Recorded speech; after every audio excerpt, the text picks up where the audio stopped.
Je vous invite maintenant à ouvrir la Bible, la parole de Dieu, dans 1 Jean chapitre 3. Je pensais prêcher 4 messages, mais le Seigneur m'a dit, non, c'est plus de 4 messages à prêcher sur cet épître.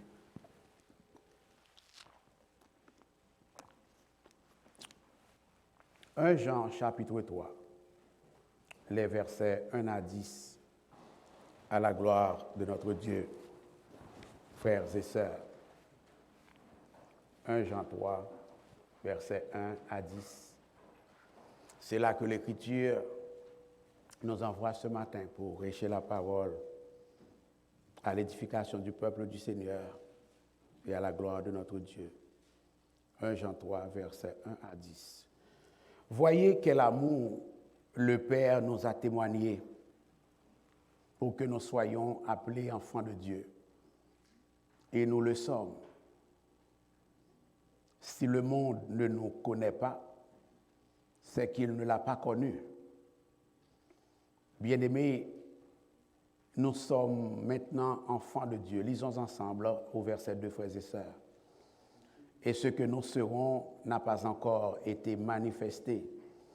Mais nous savons que lorsque cela sera manifesté, nous serons semblables à lui, parce que nous le verrons tel qu'il est. Quiconque a cette espérance en lui se purifie comme lui-même est pur. Quiconque pêche transgresse la loi, et le péché est la transgression de la loi. Or, vous le savez, Jésus a paru pour ôter les péchés, et il n'y a point en lui de péché. Quiconque demeure en lui ne pêche point. Quiconque pêche ne l'a pas vu et ne l'a pas connu. Petits enfants, que personne ne vous séduise. Celui qui pratique la justice est juste, comme lui-même est juste. Celui qui pêche est du diable, car le diable pêche dès le commencement. Le Fils de Dieu a paru afin de détruire les œuvres du diable. Quiconque est né de Dieu ne pratique pas le péché, parce que la semence de Dieu demeure en lui, et il ne peut pécher parce qu'il est né de Dieu. C'est par là que se font reconnaître les enfants de Dieu et les enfants du diable. Quiconque ne pratique pas la justice n'est pas de Dieu, non plus que celui qui n'aime pas son frère. Dès le Seigneur bénir, frères et sœurs, la lecture de sa sainte parole pour la plus parfaite transformation commune de nos âmes. Veuillez vous remettre à la gloire de Dieu.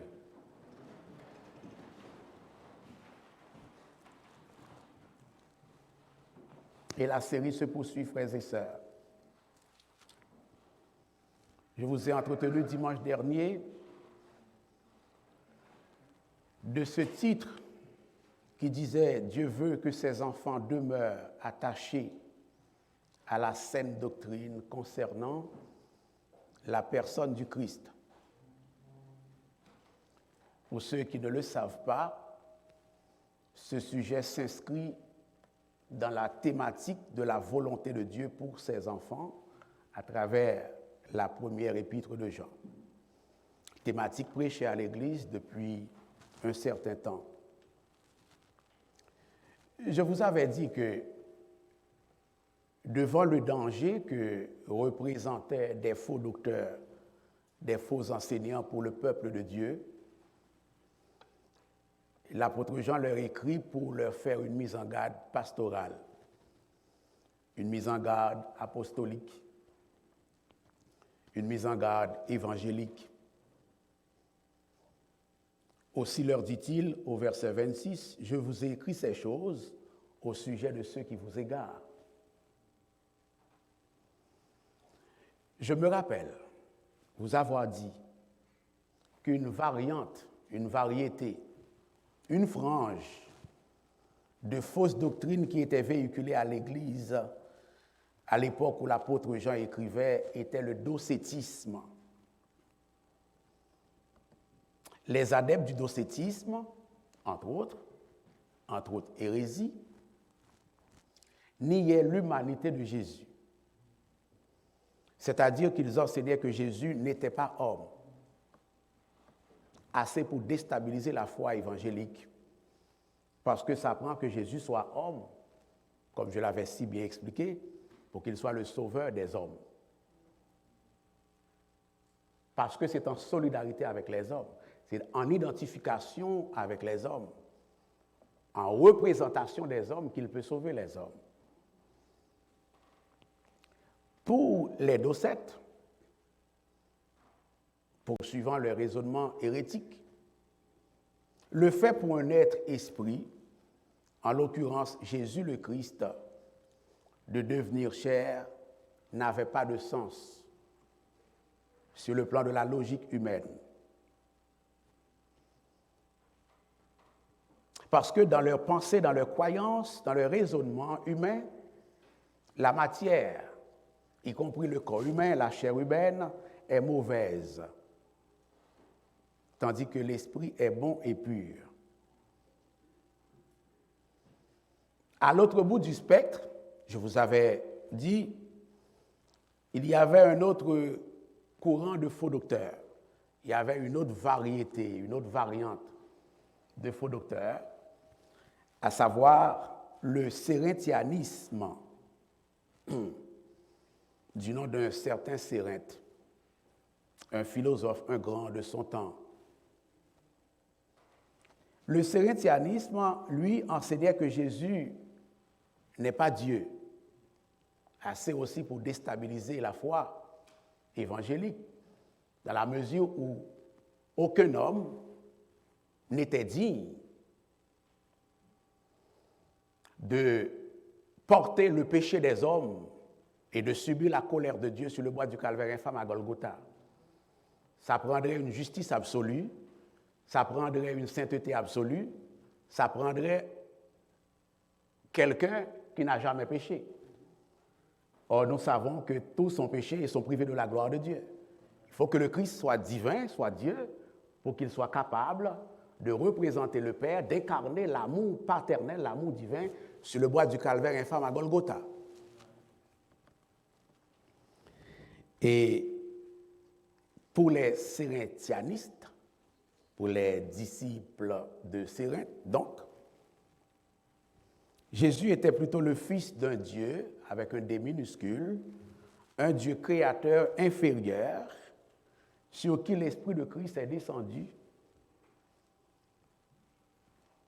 lors de son baptême, et cet esprit l'aurait laissé souffrir seul sur le bois du calvaire. Jean dit non, cela ne passera pas. Cela n'a pas de sens. Il s'est relevé les manches, appelé par Dieu, pour remettre les pendules à l'heure. Ça va l'Église? Dans un élan apologétique, c'est-à-dire un élan de défense de la foi chrétienne évangélique, Jean s'est armé de son plume, de son stylo, pour expliquer aux enfants de Dieu les vraies affaires, les vraies choses. En disant tout simplement que Jésus est à la fois 100% homme et 100% Dieu.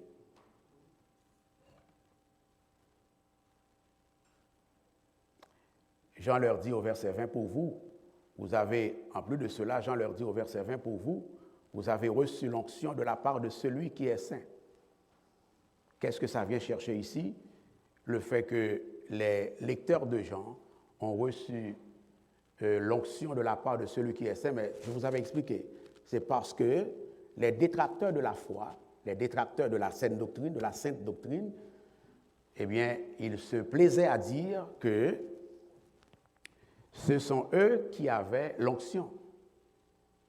Non seulement ils disaient que ce sont eux qui avaient l'onction, mais ils disaient aussi que ce sont eux qui avaient la connaissance. Une connaissance, disent-ils, capable de les libérer du poids de la chair, de la domination de la chair. Jean dit non. Au contraire, tous les enfants de Dieu, tous les vrais chrétiens, ont reçu l'onction de la part de celui qui est saint, en l'occurrence le Saint-Esprit de Dieu. Ils ont reçu l'onction du Saint-Esprit et avec tout ce que cette onction amène dans leur vie. J'en dis cette histoire que ces faux docteurs disent, se targuent d'être les dépositaires de l'onction et de la connaissance, c'est de la blague. Et finalement, vous vous rappelez sans doute le message, Jean dit à ses enfants, à ses petits-enfants, assez fidèles donc. C'est le temps de continuer à persévérer dans la foi, de ne pas regarder ni à gauche ni à droite, et encore moins en arrière. Les yeux doivent être rivés vers la croix de Jésus jusqu'au bout. Est-ce que ça va l'Église? Ce que vous avez reçu dès le commencement est vrai, dit Jean. Que ce que vous avez entendu, verset 22, que ce que vous avez entendu dès le commencement demeure en vous. Peu importe ce qu'on vous dit, peu importe ce qui arrive, peu importe ce que vous entendrez, peu importe ce qu'on vous aura offert, que ce que vous avez reçu dès le commencement demeure en vous. Et au verset 27, Jean dit, demeurez en lui selon les enseignements qu'elle vous a donnés, c'est-à-dire que l'onction reçue de lui vous a donné. Demeurez en lui. Je disais qu'il y a toute une forme, tout un cachet, toute une enveloppe philosophique, intellectuelle et quelque peu intellectualiste par rapport à ce qui est avancé ici contre le Christ, contre la saine doctrine. J'ai dit qu'aujourd'hui, dans les campus universitaires, dans les campus collégiales, peut-être que cela ne se passera pas nécessairement en ces termes. Peut-être que les faux docteurs ne parleront pas nécessairement en ces termes. Mais qu'à cela ne tienne, des faux docteurs, il y en a eu, il y en aura toujours, jusqu'à ce que le Christ revienne. Alors, une manière pour moi de dire aux jeunes de la congrégation, en particulier aux aînés, d'être véatifs, d'être prudents, de ne pas écouter les faux docteurs. Tout ce qu'on vous dit qui n'a pas de Christ là-dedans, c'est de la fausse doctrine.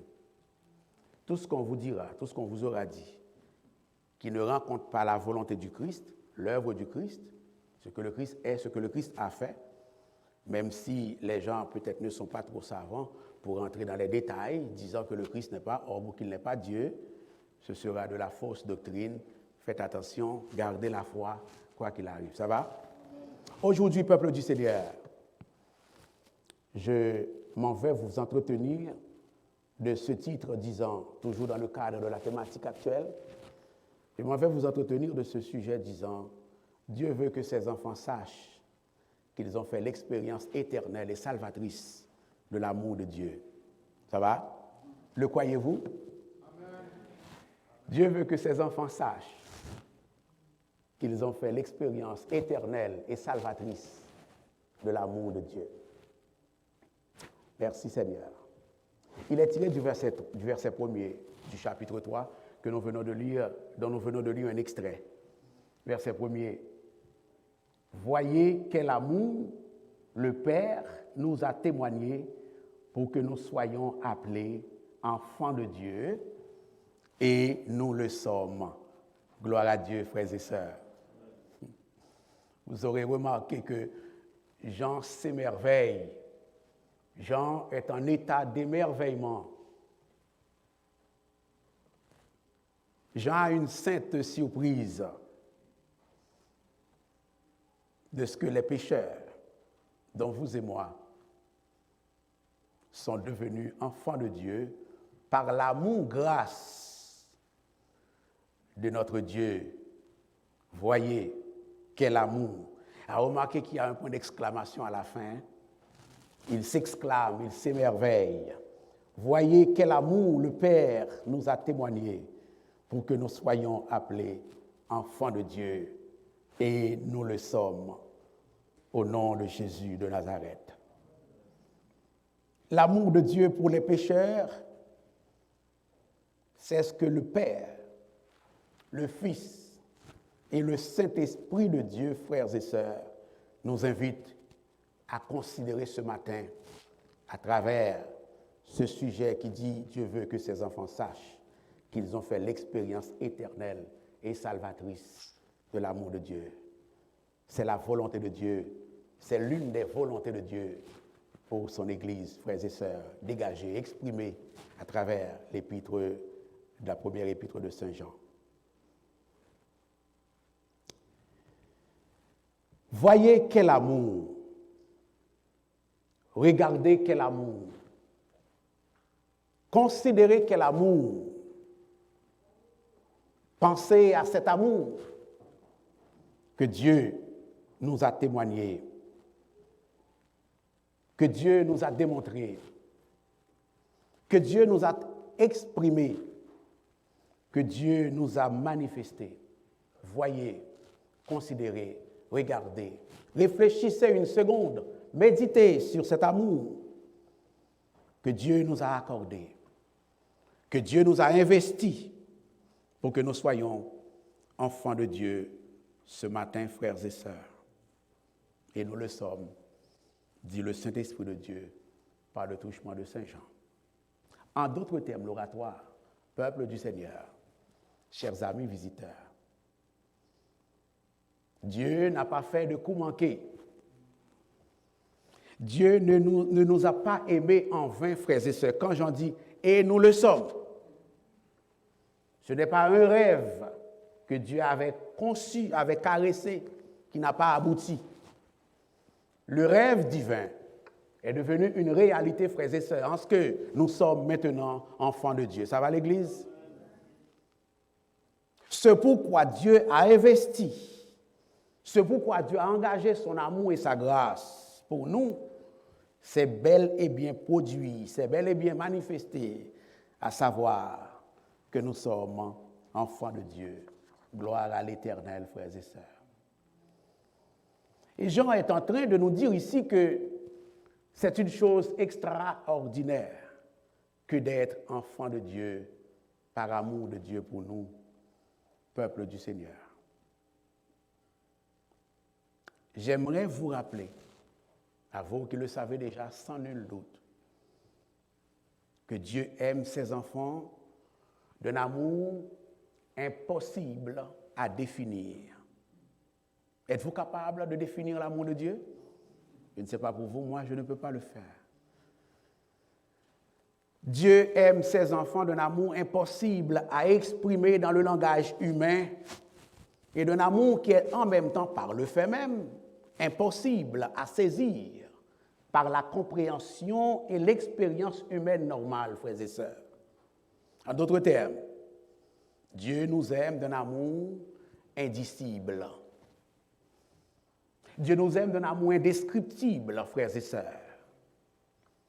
La puissance et la beauté de l'amour de Dieu s'imposent l'oratoire, peuple du Seigneur, d'autant plus que l'œuvre que Dieu a accomplie en notre faveur est une œuvre grandiose, une œuvre infinie, une œuvre immense, une œuvre éternelle, à savoir que nous sommes enfants de Dieu, frères et sœurs. Vous savez, le plus grand bienfait qu'un homme ou une femme peut obtenir dans la vie, le plus grand don qu'un homme ou une femme peut obtenir dans la vie, est-ce que c'est vrai que c'est décrocher l'emploi de son rêve? Est-ce que le plus grand bien qu'un homme puisse bénéficier dans sa vie, est-ce que c'est avoir la retraite de son rêve? Est-ce que c'est vrai que le plus grand don, la plus grande bénédiction, le plus grand bien qu'un homme ou une femme puisse avoir dans la vie, ce sont des enfants gentils, ce sont des parents gentils, ce sont des conjoints gentils, des conjointes gentilles qui ne donnent jamais de problème ou pas du tout, pas beaucoup de problèmes. Est-ce que le plus grand bien qu'un homme ou une femme pourrait obtenir dans la vie, c'est vrai que c'est le fait de diriger les plus grandes entreprises cotées en bourse de la planète? Est-ce que c'est vrai que le plus grand bien, le plus grand don, le plus grand bienfait qu'un homme ou une femme puisse avoir dans la vie, c'est de ne jamais faire l'expérience, ou pas beaucoup d'expérience, de la maladie et de la séparation d'avec un être cher partant pour l'éternité? Est-ce que le plus grand bien qu'un homme ou une femme pourrait avoir dans la vie, ce serait de voyager dans l'espace, de faire du tourisme spatial.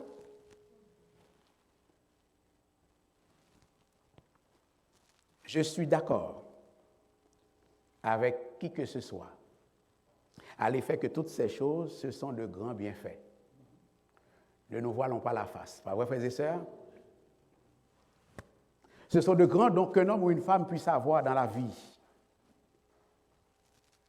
Cependant, force est de constater ce matin, frères et sœurs, qu'aucune de ces situations que je viens de nommer, aucun de ces dons de la vie, aucun de ces bienfaits de la vie ne saurait surpasser le bienfait, le don, la bénédiction d'être enfant de Dieu. Pas vrai, frères et sœurs?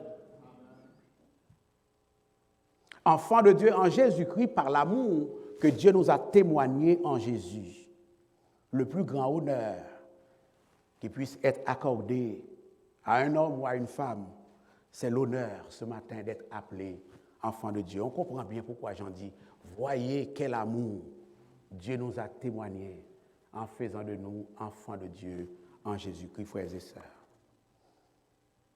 Et la seule raison pour laquelle nous pouvons être appelés enfants de Dieu, c'est à cause uniquement, et Dieu merci, de l'amour de Dieu manifesté en Jésus-Christ. Jean s'exclame, Jean s'émerveille devant cet amour grâce, devant cet amour sacrificiel et conditionnel. Voyez quel amour le Père nous a témoigné pour que nous soyons appelés enfants de Dieu. Et au chapitre 4, les versets 9 à 10, il dira plus tard, l'amour de Dieu a été manifesté envers nous en ce que Dieu a envoyé son Fils unique dans le monde afin que nous vivions par lui. Et cet amour consiste non point en ce que nous avons aimé Dieu, en plus, c'est ce qui rend la chose la plus extraordinaire, mais en ce qu'il nous a aimés et envoyé son Fils comme victime expiatoire pour nos péchés. Malheureusement, frères et sœurs, le monde autour de nous n'a aucune considération pour l'amour de Dieu. Le monde autour de nous n'a aucune considération, aucune appréciation. Le monde autour de nous est indifférent vis-à-vis de l'amour de Dieu. Et cela ne devrait pas nous surprendre. C'est malheureux, c'est dommage, mais ce n'est pas surprenant. Puisque dans 2 Corinthiens 2, le verset 14, Saint Paul nous dit « L'homme animal ne reçoit pas les choses de Dieu, de l'Esprit de Dieu, car elles sont une folie pour lui, et il ne peut les connaître parce que c'est spirituellement qu'on en juge. » Incidemment, frères et sœurs, le monde insulte, ou alors plusieurs dans le monde insultent l'amour de Dieu. Tremblement de terre, c'est parce que Dieu n'est pas un Dieu d'amour comme il le dit. L'enfer, c'est parce que Dieu n'est pas un Dieu d'amour comme il le dit. En fait, ils font de Dieu menteur. La guerre un peu partout dans le monde, et actuellement la guerre qui a cours en Ukraine, c'est parce que Dieu n'est pas un Dieu d'amour. Ils ne comprennent rien à l'amour de Dieu. Paul nous dit c'est normal, parce que l'amour de Dieu c'est une chose spirituelle. C'est spirituellement qu'on en juge. L'homme charnel n'y comprend rien et n'y comprendra rien tant et aussi longtemps qu'il restera charnel. Covid-19, c'est parce que Dieu n'est pas un Dieu d'amour comme il le dit. Moi, j'aimerais dire à la jeunesse qu'ils vont entendre ces choses dans leur entourage. Que Dieu n'est pas un Dieu d'amour, ce n'est pas vrai. Dieu n'est pas un Dieu d'amour. Quand vous entendrez cela, va aller chercher dans votre tiroir de mémoire ce texte de l'apôtre Jean qui dit « Voyez quel amour Dieu nous a témoigné en faisant de nous enfants de Dieu. » La maladie et la mort, la souffrance et la faim dans le monde, c'est parce que Dieu n'est pas un Dieu d'amour comme il le prétend. Je vous ai dit que c'est normal.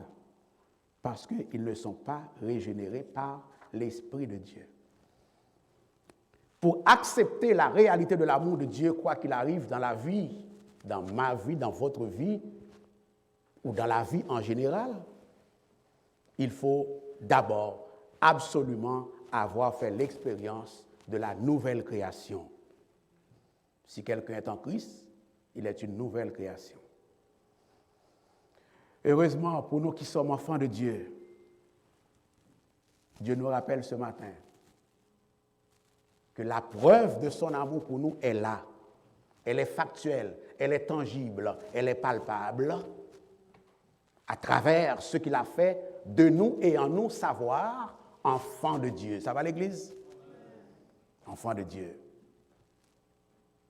Dieu veut que nous sachions et que nous considérions chaque jour davantage que son amour est réel, d'autant que nous en avons fait l'expérience dans le fait spirituel, mystérieux de devenir enfants de Dieu. Voyez quel amour le Père nous a témoigné pour que nous soyons appelés enfants de Dieu. Savez-vous pourquoi Jean dit pour que nous soyons appelés enfants de Dieu et tout de suite après avoir placé le point d'exclamation, il dit et nous le sommes, parce que vous pouvez être appelés d'un nom, puis vous n'avez pas la réalité du nom. Est-ce que ça va? Il y a une différence. Nous sommes appelés enfants de Dieu, mais pas juste ça. C'est qu'en réalité, nous sommes enfants de Dieu. Dieu merci. Dieu a exprimé cette même volonté à l'endroit de ses enfants à travers l'épître de Saint Paul aux Éphésiens, en 3, versets 14 à 21. Je m'en vais pas vous lire exhaustivement 14 à 21, mais je veux juste attirer votre attention sur le fait que Dieu insiste dans sa parole pour que nous sachions, pour que nous n'oublions jamais, pour que nous considérions le fait que nous sommes enfants de Dieu par amour de Dieu.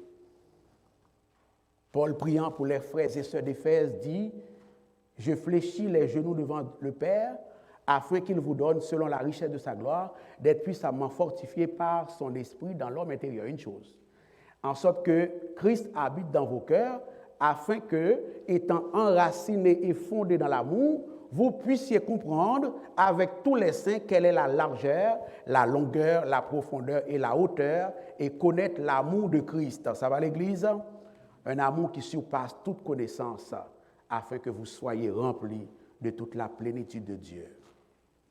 Dieu veut que nous soyons pleinement et constamment conscients du grand amour dont il nous aime en Jésus-Christ. Un amour éternel qu'il nous a accordé, frères et sœurs, à nous qui sommes ses enfants d'adoption en Jésus-Christ. Aussi l'oratoire. Chers amis internautes, l'incertitude la plus profonde,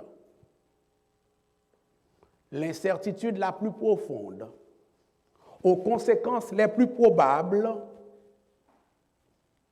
ne devrait-elle pas nous faire perdre de vue l'amour de Dieu qui a fait de nous ses enfants en Jésus-Christ? Vous entendez, frères et sœurs?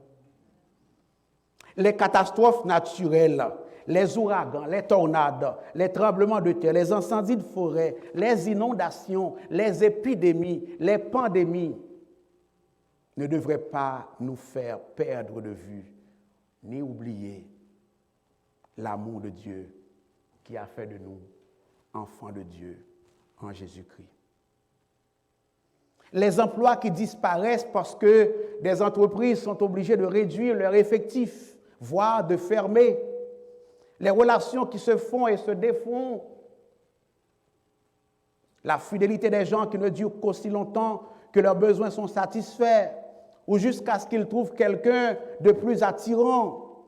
L'instabilité du marché boursier, la poussée inflationniste, ou alors la vie chère, la vieillesse, la maladie.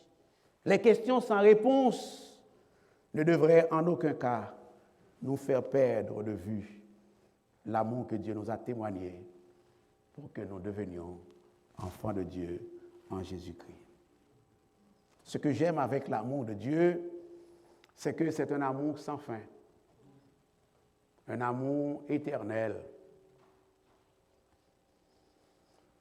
Un amour dont la profondeur, dont l'étendue, la largeur est immesurable. Qui nous séparera de l'amour de Christ? Sera-ce la tribulation, la détresse, la persécution, se demande Saint Paul, la famine, la nudité, le péril ou l'épée? Qui? Paul dit en toutes ces choses, nous sommes plus que vainqueurs par celui qui nous a aimés.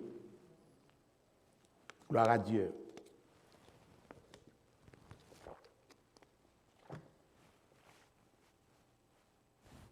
Et Paul dira, dans le même passage, Romains 8, 35 à 39, que vous connaissez très bien, que rien ne peut nous séparer de l'amour de Dieu manifesté en Jésus-Christ.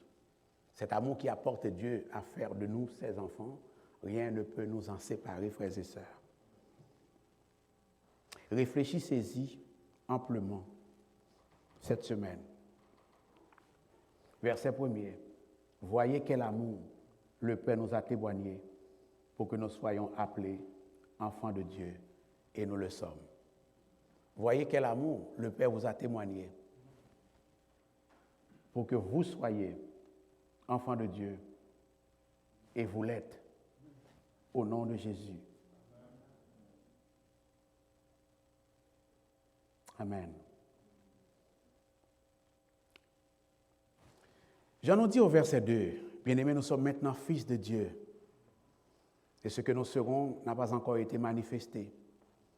Mais nous savons que lorsque cela sera manifesté, nous serons semblables à lui, parce que nous le verrons tel qu'il est. Vous savez ce que Jean est en train de dire ici? Jean est en train de dire que ce que nous sommes n'est rien à comparer à ce que nous serons. Ça va? Les implications pratiques, massives, parfaites, du fait d'être enfant de Dieu, il y a beaucoup manifesté là. Ça va? Bien sûr, ça amène de la consolation, ça amène de la quiétude, ça amène la paix, ça amène la joie, ça amène la victoire sur le péché, sur le monde, sur le diable. Bien sûr. Bien sûr. Le salut est présent. Jean dit, mais c'est beaucoup rien ça. Nous savons ce que nous sommes, nous ne savons pas encore ce que nous serons. Du verset 1er au verset 2, l'oratoire, peuple du Seigneur, vous aurez constaté qu'il y a un mouvement du présent vers le futur. Un mouvement de ce qui est accompli vers ce qui sera accompli, ça va? Un mouvement vers le déjà et le pas encore. Jean dit que nous sommes enfants de Dieu. C'est le déjà, c'est le présent, c'est l'ici, c'est le maintenant. Nous sommes enfants de Dieu. C'est une réalité, c'est la réalité présente. Jean ne dit pas qu'un jour nous serons enfants de Dieu. Non, nous sommes enfants de Dieu, ici et maintenant. Nous le sommes déjà. Aussi, cette réalité du présent moment, frères et sœurs, ouvre une perspective salvifique, salutaire, éternelle vers le futur, à savoir, lorsque le Seigneur Jésus-Christ apparaîtra pour enlever son Église. Tout ce que nous déclarons être, dit Jean, le fait d'être enfant de Dieu, sera manifesté. Ça va, frères et sœurs? Manifesté en ses implications éternelles, en sa complétude, dans sa perfection. Ce que nous serons n'a pas encore été manifesté. Mais lorsque cela, ou alors lorsque ce que nous serons sera manifesté, nous serons semblables à lui. En l'occurrence, nous deviendrons comme lui. Pourquoi? Parce que nous le verrons tel qu'il est. Voilà votre espérance ce matin, amis visiteurs qui avez déjà accepté Christ comme votre sauveur personnel. Voilà votre espérance ce matin, amis internautes qui avez déjà fait la paix avec Christ. Voilà votre espérance ce matin, frères et sœurs de la congrégation. Voilà votre espérance ce matin. Comment serons-nous au juste en étant semblables au Christ, au Fils de Dieu? Comment serons-nous au juste? Je vais être franc avec vous. Je ne le sais pas trop. Est-ce que ça va? Je ne le sais pas trop. J'aimerais bien que vous m'en parliez après le culte si vous en savez quelque chose. Nous ne le savons pas. Puisque, pour une raison bien simple, cela n'a pas encore été manifeste. On ne le sait pas. Soyons honnêtes. Ce que nous savons cependant, c'est qu'à l'apparition du Fils de Dieu pour chercher son Église, pour enlever son Église, la trompette sonnera et les morts ressusciteront incorruptibles. Est-ce que ça va? Ça, nous compte ça lui-même. Ça, on le sait, nous. Les morts ressusciteront incorruptibles. Nous savons aussi qu'en ce temps-là, nous serons changés. Est-ce que ça va à l'Église? Nous ne savons pas, mais il y a des choses que l'on sait. Même si nous ne les connaissons pas dans les détails des choses. Car, dit saint Paul, ce que nous savons encore, il faut que ce corps corruptible revête l'incorruptibilité. Et que ce corps mortel fasse place, ou alors revête l'immortalité. Est-ce que ça va à l'Église? Ce que nous savons aussi, entre autres, qui rejoint la pensée paulinienne dans 1 Corinthiens 15, c'est que le Seigneur Jésus-Christ transformera le corps de notre humiliation en le rendant semblable au corps de sa gloire. C'est-à-dire un corps résistant à la maladie, à la fatigue du jour. Est-ce que ça va à l'Église? En d'autres termes, l'Église, nous ferons l'expérience de ce que saint Paul appelle avec les théologiens modernes la liberté de la gloire. Résultat, nous serons semblables à lui. Ça va l'Église? Résultat, nous serons semblables à lui. Donc, nous ne savons pas grand-chose de à quoi ressemble le fait d'être semblable à lui, mais nous avons un large aperçu dans l'Écriture. Ça va? Nous avons un large aperçu compte tenu de ce que je viens de mentionner tout à l'heure. Nous serons semblables à lui parce que nous le verrons tel qu'il est. Quand j'étais plus jeune, quand j'étais jeune, quand on parle de l'éternité, du futur, dans la gloire, j'avais toujours tendance à croire que ça ne me concerne pas. Ça va? Il a fallu que j'attende la quarantaine, cinquantaine, pour que ça commence à s'appliquer à moi en tant qu'enseignement. Ce n'est pas juste. Ce n'est pas une pensée juste. L'espérance chrétienne s'applique à tout le monde. Qu'on soit vieux, comme moi, ou qu'on soit jeune, comme Adouin. Ça va à l'église? Ça s'applique à tout le monde. Hier, je parlais à un jeune adulte qui me dit, mais papy, ah bien, il pensait le temps passe vite. J'ai dit, mais oui, une chance que tu l'as dit toi-même. Donc, les messages par rapport à l'éternité te concernent. Donc, vis ta vie à la lumière de ce que tu viens de dire là. Parce que la Bible a dit avant toi. 50 ans, c'est rien. 50 ans passent vite, frères et sœurs. La jeunesse, parfois, a toute sa force dans la trentaine, court dans l'escalier, la pensée de l'éternité est un peu loin, mais ça passe vite. Ça passe vite, frères et sœurs. J'en fais une jonction, j'en fais un lien entre ce que nous sommes et ce que nous serons et notre espérance. Et là, il va nous mettre devant notre responsabilité au verset 4, au verset 3. Quiconque a cette espérance en lui se purifie comme lui-même est pur. Est-ce qu'on est prêt pour le reste là? Est-ce qu'on est prêt pour le reste?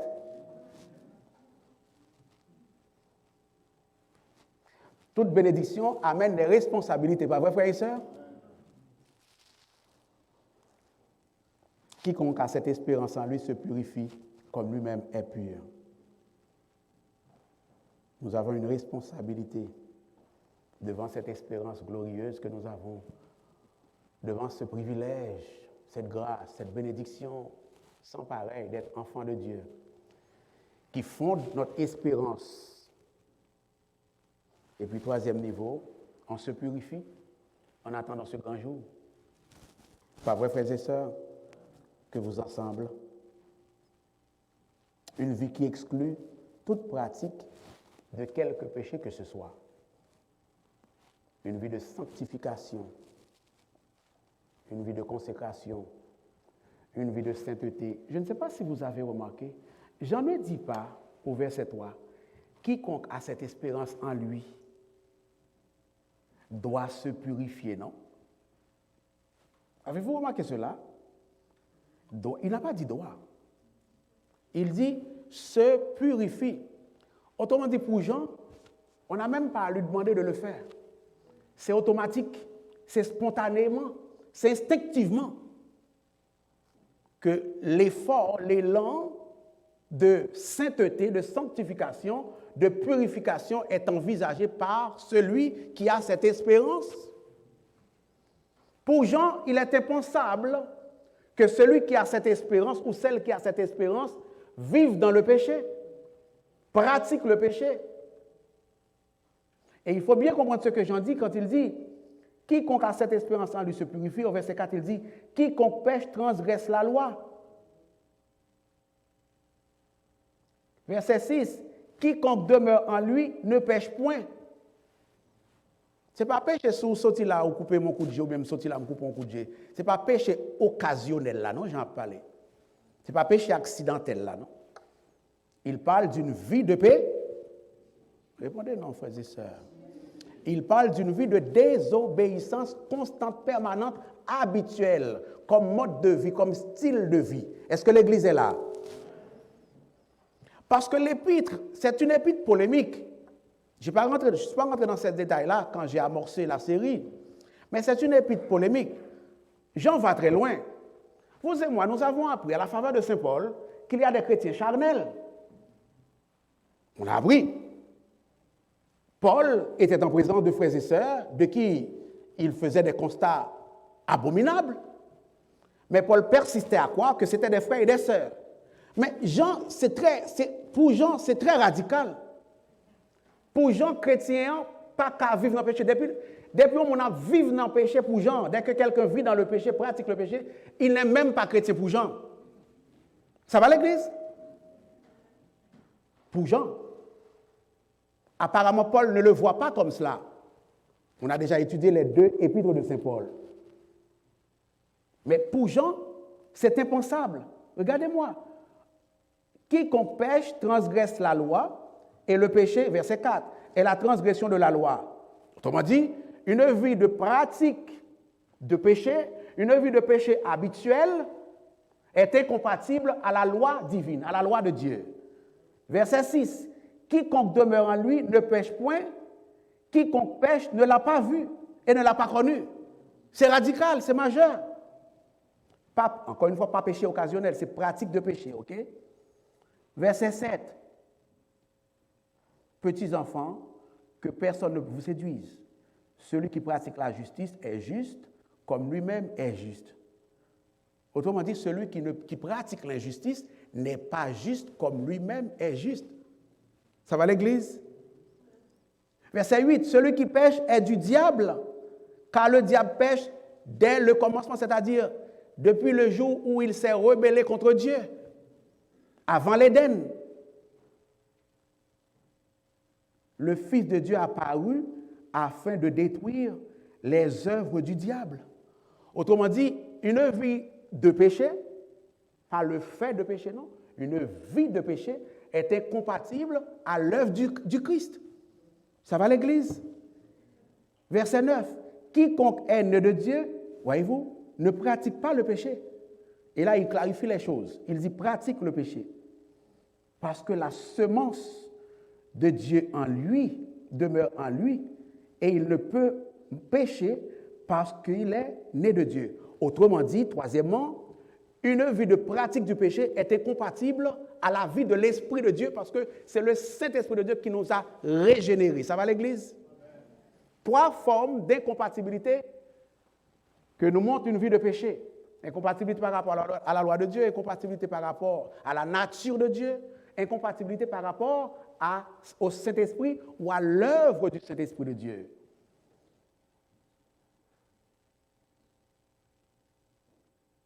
Voilà. Verset 10, pour vous faire voir la radicalité joannique. Verset 10, c'est par là que se font reconnaître les enfants de Dieu et les enfants du diable. On va lire ça ensemble, frères et sœurs. On lit ça ensemble, s'il te plaît. Verset 10. C'est par là que se font reconnaître les enfants de Dieu et les enfants du diable. Quiconque ne pratique pas la justice n'est pas de Dieu. C'est-à-dire n'est pas enfant de Dieu, n'est pas né de Dieu, n'a pas la semence de Dieu divine dans sa vie. Non plus que celui qui n'aime pas son frère. Si on avait vu l'apôtre Jean, vous et moi, nous lui aurions demandé, pendant combien de temps, Jean, on peut considérer cela comme cela? Combien de temps pour nous en faire dans le péché? Ou bien dans le péché, yo? Parce que il y a des gens qui ont un péché, il y a des gens qui ont 20, il y a des gens qui ont 10, il y a des gens qui ont 3 péchés. Il y a des gens qui ont un seul péché. Il y a des gens qui s'accrochent à un péché. Ça, c'est son péché à lui. Ça, c'est mon péché. Il n'y a personne qui va me faire abandonner ce péché-là. Peu importe ce que j'entende derrière la chair, peu importe ce qu'on me dise, peu importe ce que ça me coûte, je m'y accroche. J'aimerais voir Saint Jean pour lui demander, Jean, c'est pendant combien de temps je peux considérer que mon nom n'est pas chrétien? C'est-tu 1 an, c'est-tu 2 ans, c'est-tu 3 ans, c'est-tu 4 ans, c'est-tu 6 mois, c'est-tu 10 ans? C'est très radical. Heureusement, ce n'est pas ça le message de Jean. Parce que sinon, c'est troublant. Paul a vu des gens qui étaient dans la magie, dans l'idolâtrie, dans toute qualité de problème. Paul considère que c'est des frères et des sœurs. Et Jean dit que quiconque pratique le péché n'est pas né de Dieu, n'est pas enfant de Dieu, n'est pas chrétien. Une chance que ce n'est pas sur cela que je prêche aujourd'hui. Ce n'est pas ce que Jean veut enseigner aujourd'hui. Ce que Jean veut enseigner aujourd'hui, c'est quoi? C'est l'incompatibilité d'une vie de péché à une vie de Dieu. Ça va? Dieu merci. Sinon, ce serait troublant. Combien de temps pour nous faire dans l'orgueil pour me considérer ça pour ne pas chrétien? Combien de temps pour nous faire n'en parler mal pour me considérer que nous ne sommes pas chrétien? Combien de temps pour nous faire n'en pas payer la dîme pour me considérer que nous ne sommes pas chrétien, Jean? Combien de temps pour nous faire dans l'adultère pour me considérer dans la magie, dans la jalousie? Combien de temps pour me dire bon, nous ne sommes pas chrétien? Je n'ai pas le droit moi-même de le faire. J'aimerais le savoir. Je ne donne pas de timing. Je comprends pourquoi. C'est parce que le fondamental, c'est de me dire, chrétien, regardez, c'est chrétien, péchez pas pour vous. Bon Dieu, pas affaire à pécher. La vie divine exclut le péché. La vie divine exclut le péché. Dieu aime les pécheurs. Il déteste le péché, ça va? Dieu aime les pécheurs, mais il déteste le péché. Quiconque a cette espérance en lui se purifie, marche dans l'intégrité, marche dans la sainteté, marche dans la consécration, marche dans la sanctification, marche dans la pureté chrétienne, comme lui-même, il est pur. Ça va, frères et sœurs? Je récapitule. Dieu veut que vous et moi, nous sachions que nous sommes enfants de Dieu par l'amour de Dieu. Que nous avons fait l'expérience éternelle et salvifique et salvatrice de son amour en ce qu'il a fait de nous, ses enfants en Jésus-Christ. Et que cette réalité pointe vers un horizon futur plus grandiose, à savoir le fait de devenir semblable au Fils de Dieu. Et parce que nous avons cette espérance, prions que Dieu nous fasse la grâce de nous préserver jour après jour dans un état de pureté, de sainteté, frères et sœurs. Amen.